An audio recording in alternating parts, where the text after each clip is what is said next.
எட்டி பார்த்த என்ன தெரியும், ஒத்து பாரு உண்மை புரியும்.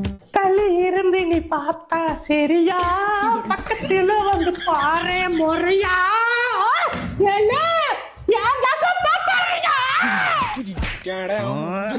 ரெண்டு தானா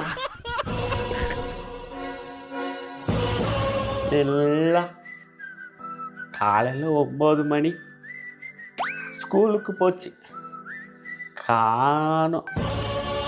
மாட்டிக்கிட்டா, அவ்வளோதான், சொல்லி முடிஞ்சு.